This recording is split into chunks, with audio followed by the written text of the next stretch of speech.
Good morning students. BCom third year की हमारी business management की क्लास में आज हम बात करेंगे इसके नेक्स्ट टॉपिक थर्ड यूनिट के जो नेक्स्ट टॉपिक है कर्मचारी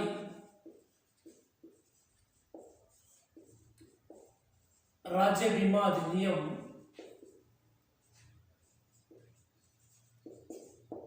1948। अब आपको ये बता दूं, ये कर्मचारी राज्य बीमा अधिनियम 1948 किस लिए बना, इसका एक हम परिचय कर ले जिसमें आपको सारी बात क्लियर हो जाएगी। देखिए, कर्मचारी राज्य बीमा अधिनियम 1948 श्रमिकों एवं कर्मचारियों के लिए एवं उन पर आश्रित एवं उसके परिवारजनों के लिए अत्यधिक श्रेष्ठ एवं महत्वपूर्ण अधिनियम है। अब ये उन पर आश्रित क्यों है, किस लिए है? ये जो श्रमिक या कर्मचारी किसी फैक्ट्री में किसी उद्योग में कार्यरत होते हैं, काम करते हैं, तो काम करते करते देखिए कई प्रकार की परेशानियां भी आती है। कई बार यहां तक भी हो जाता है कि वो पूर्णतः अयोग्य हो जाता है या भगवान को प्यारा हो जाता है। तो ये जो वर्ड है ना, ये वर्ड बीमा, ये इसलिए है, हमारी एक बुक है जो बीमा के तत्व है, उसमें पूरी डिटेल से इसे समझाया गया है। तो जब हम वो बुक करेंगे तब भी आपको उसके बारे में हम चर्चा करेंगे। लेकिन यहां जो ये बात चल रही है बीमा से, तो ये इसलिए किया जाता है कि उस पर जो आश्रित व्यक्ति हैं उन्हें एकदम से किसी प्रकार का धक्का ना लगे।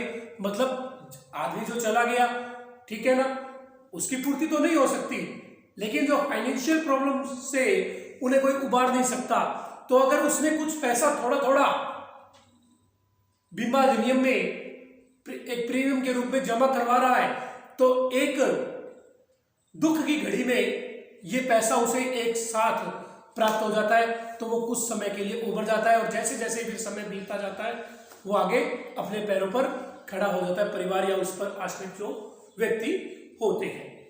लेकिन कुछ स्थितियां इसमें यह भी है कि ये इसलिए भी किया जाता है कि अब जैसे कर्मचारी कार्यरत है किसी उद्योग में और कार्यरत होते होते काम करते करते देखिए चोट भी लग जाती है। ये तो है नहीं कि कोई व्यक्ति काम ना करे, भी चोट लगी तो काम नहीं करेगा, काम करेंगे तो चोट तो लगेगी, निश्चित रूप से समस्याएं आएंगी। अब कुछ तो चोट लगती है, कुछ समय के लिए लग गई और 5 दिन 10 दिन आराम कर लिया और फिर वापस काम पर आ गए, तो 5-7 दिन 10 दिन के लिए तो आदमी गुजारा कर लेता है। और कुछ स्थितियां ऐसी होती है कि वो पूर्णतः अयोग्य हो जाता है, मतलब हाथ कट गए, पांव कट गए, ठीक है, अब वो काम करने के लायक नहीं रहता। तो उस स्थिति में क्या उसका परिवार का गुजारा हो जाएगा? नहीं हो पाता ना। तो वो अगर बीमा करवा लेता है, ये कर्मचारी राज्य बीमा अधिनियम करवा लेता है, तो उसे निश्चित रूप से बीमा कंपनी से एक अच्छी खासी सहायता प्राप्त हो जाती है।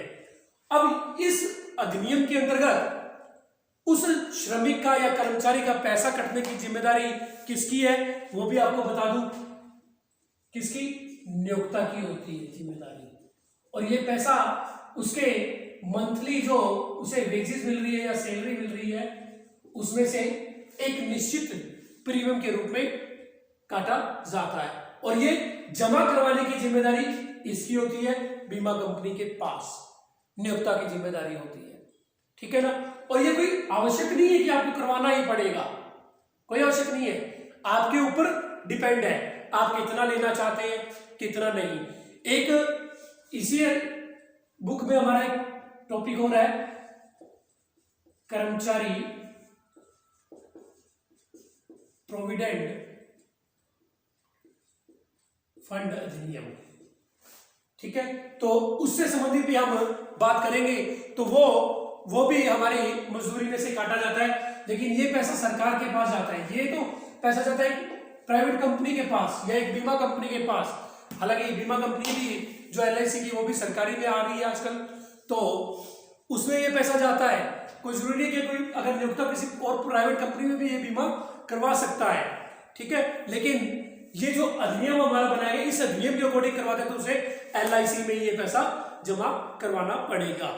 तो इस अधिनियम का जो बनाने का मुख्य उद्देश्य है, इस अधिनियम द्वारा कर्मचारी एवं उसके आश्रित को अनेक लाभ प्रदान किए गए हैं, जिससे उन्हें प्रत्यक्ष रूप से सामाजिक सुरक्षा ही नहीं बल्कि भविष्य भी स्वर्णिम नजर आता है। प्रत्येक व्यक्ति, कर्मचारी, श्रमिक यह चाहता है कि जब वह बीमार हो जाता है, चोटग्रस्त हो जाता है या उसे अस्थायी अयोग्य या स्थायी रूप से अयोग्य हो सकता है, तो ऐसी दशा में इस योजना के माध्यम से उसे स्वयं एवं अन्य सभी प्रकार के लाभों, स्वयं एवं उसके आश्रित एवं परिवारजन को बीमारी एवं अन्य सभी प्रकार के लाभों की प्राप्ति होती है, जिससे वह अपना और अपने परिवार का जीविकोपार्जन एवं अपने सभी दायित्वों का निर्वाह उचित ढंग से कर सके। इसके साथ ही श्रमिकों में ऐसी योजना के माध्यम से सुरक्षा, स्वास्थ्य, आत्मबल और कार्य करने की क्षमता में भी वृद्धि होती है। देखिए, अगर आपका बीमा हो जाता है तो निश्चित रूप से आप में एक अलग ही हौसला अफजाई आ जाती है, एक अलग ही आत्मबल आ जाता है कि कोई बात नहीं, अगर मुझे कुछ हो भी गया तो मुझे क्या है, मैंने बीमा करवा रखा है, मुझे उस कंपनी से सहायता मिल जाएगी और मैं परिवार पर बोझ भी नहीं बनूंगा। ठीक है, और जो भी मेरे बीमारी पर पैसा लगेगा वो बीमा कंपनी से मिल जाएगा। प्लस अगर मैं काम पर नहीं भी जाऊंगा तो मुझे बीमा कंपनी से जो सहायता मिल रही है वो भी, जो मैंने आज थोड़ा थोड़ा करके पे करवाया है, तो वो मुझे एक निश्चित राशि के रूप में प्राप्त हो जाएगा, जिससे मैं और मेरा परिवार अच्छे से अपना जीवन यापन कर सकते हैं। तो ये सहायता प्राप्त करने के लिए ही यह कर्मचारी राज्य बीमा अधिनियम बनाया गया है। और कुछ स्थितियों में आपको मैंने बताया कि वो बीमार हो गया या कुछ समय के लिए वो अयोग्य भी हो जाता है, तो ऐसी स्थिति के लिए ये बीमा बनाया गया है। अब इसमें बता दूं कि इस अधिनियम में टोटल 100 धाराएं हैं, टोटल 100 सेक्शंस है इस अधिनियम में, 100 सेक्शंस हैं जिनके अंतर्गत ये अधिनियम बनाया गया है। इस अधिनियम में क्या है, एक समिति भी बनाई जाती है, कमेटी बनाई जाती है। ठीक है, उनका कार्यकाल वगैरह सब आगे हम चर्चा करते हैं उसके बारे में भी, तो उसमें कितने सदस्य होंगे और कौन कौन किस कहां से सदस्य लिए जाएंगे। ठीक है, और उसके बाद बीमारी से संबंधित भी, ठीक है, बीमा योजनाओं के अंतर्गत लाभ, बीमा योजना के अंतर्गत लाभ भी इसी से संबंधित बात होगी। ठीक है, प्लस जो हमारा चेकअप करेंगे यानी कि डॉक्टरी टीम,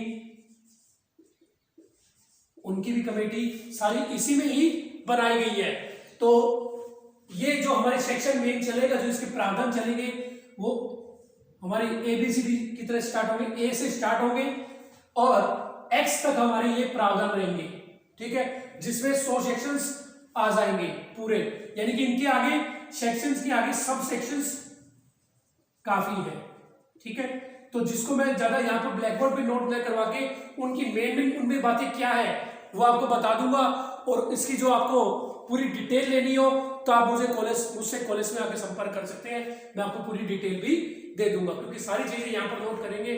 सेक्शन के जो सब सेक्शंस जो मेन है वो मैं आपको बताऊंगा, सारे बता दूंगा। सबसे पहले हम बात करते हैं इस अधिनियम की जो विशेषताएं हैं वो क्या है। इस अधिनियम की जो विशेषताएं है, योजना को लागू करना। सबसे पहले तो इस अधिनियम की सबसे बड़ी विशेषता है कि इस योजना को लागू करवाना ही करवाना है। फिर इसके क्या क्या कार्य है कि कर्मचारियों को किस तरीके से सुविधाएं दी जाए और उन पर जो आश्रित व्यक्ति है उन्हें भी क्या क्या सुविधाएं प्राप्त हो। फिर चिकित्सा लाभ परिसर भी सभी को मिले। हर कर्मचारी का 6 महीने में या साल बाद एक बार मेडिकल चेकअप होना अति आवश्यक है। ये किन के लिए है? ये मेन एक फैक्ट्री में कार्यरत कर्मचारी है, जो श्रमिक है उनका, ठीक है ना, उनके ऊपर ये नियम लागू होगा और उनका हर साल में एक बार चेकअप होना अति आवश्यक है। और अगर कोई नया व्यक्ति आ रहा है तो उसका भी पहले चेकअप किया जाएगा कि उसके किसी प्रकार की कोई बीमारी है तो उसे किस प्रकार का कार्य सौंपा जाए, अगर किसी बीमारी से वो ग्रसित है तो, और अगर नॉर्मल है तो वो सभी प्रकार के कार्य कर सकता है।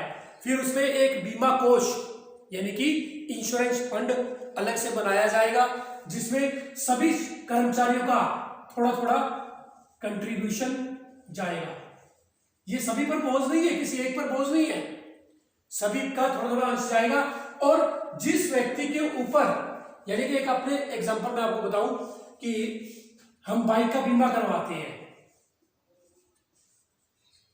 ना, और वो 1 साल के लिए होता है।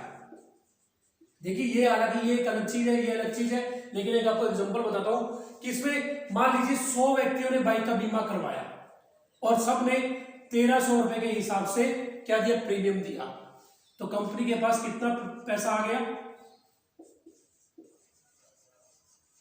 1,30,000 रुपया आ गया ना कंपनी के पास। अब घटना घटी तो कंपनी उसका भुगतान भी करेगी, इंश्योरेंस कंपनी, ठीक है ना। अब 100 व्यक्ति का जो बीमा किया था उसमें से किसी के साथ कोई घटना नहीं घटी, कोई घटना नहीं घटी, तो ये कंपनी अपना पैसा कंपनी के पास सेफ हो गया।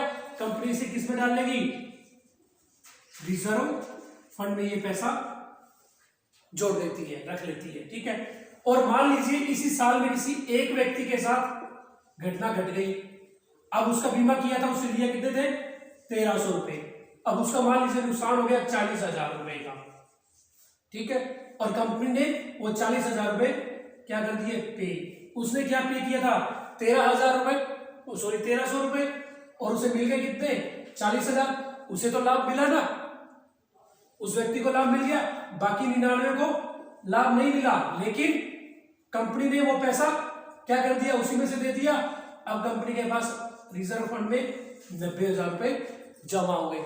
इसमें कंपनी को भी बेनिफिट और करवाने वाले को बेनिफिट भी, मतलब उसने दिए तो 1300 थे, मिल गए उसे 40,000। अगर वो ये 1300 नहीं देता तो उसकी जेब से कितने जाते, उस चीज को रिपेयर तो करवाता ही ना, 40,000 रुपए। ये तो थी बाइक का बीमा से संबंधित, ठीक है। इसी में कुछ पैसा और लगा के हम अपना क्या करवा सकते हैं, दुर्घटना बीमा, एक्सीडेंटल बीमा भी करवा सकते हैं। उसके लिए 1000 रुपए एक्स्ट्रा और लग जाता है मान लीजिए, तो भी हमने कितने दिए, 2300। और अगर हमारे साथ भी कोई चोट वगैरह लग जाती है कोई, तो उसका पे भी हो जाता है मान लीजिए 20,000, तो हमने दिए 2300 और मिल गए हमें 60,000, तो हमें बेनिफिट है या नहीं है। ये कुछ जरूरी नहीं हम अपने ऊपर ही ले रहे हैं, इसलिए ले रहे हैं कि हमें क्या लाभ है। तो ऐसे ही, और मान लीजिए क्या हो जाता है, कई बार 10 व्यक्तियों को लग जाती है चोट और कंपनी सभी को 40-40 हजार रुपए पे कर रही है। ये मैंने एक एग्जांपल लिया है, किसी का 10,000 का भी हो सकता है, किसी का 20 भी हो सकता है, ठीक है ना। मान लीजिए 40,000 पे करती है 10 जनों को, 4 लाख रुपए देती है ना कंपनी, और कंपनी के पास आए कितने थे, 1,30,000, तो वो कंपनी अपने रिजर्व एंड फंड अकाउंट में से ही ये सारा पैसा देती है। चाहे रिजर्व फंड में इतना पैसा हो ना हो, कंपनी अपने इंश्योरेंस फंड में से ये पैसा क्या देती है, हमें देती है ना, भुगतान करती है ना। तो कंपनी को बेनिफिट भी हो सकता है, लॉस भी हो सकता है, ठीक है ना।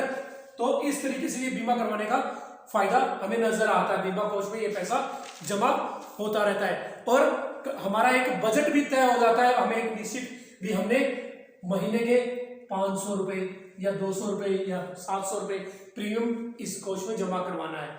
और साथ में इस अधिनियम की जो मुख्य विशेषता है कि सभी का अलग अलग अकाउंट और उनके हर साल में एक बार ऑडिटिंग होना अति आवश्यक है और बीमित को लाभ मिलना आवश्यक है। चिकित्सा सुविधा भी दी जाएगी उस उद्योग में, प्लस किसी प्रकार का कोई विवाद होता है या दावे होते हैं तो उनका तुरंत प्रभाव से निपटारा किया जाएगा।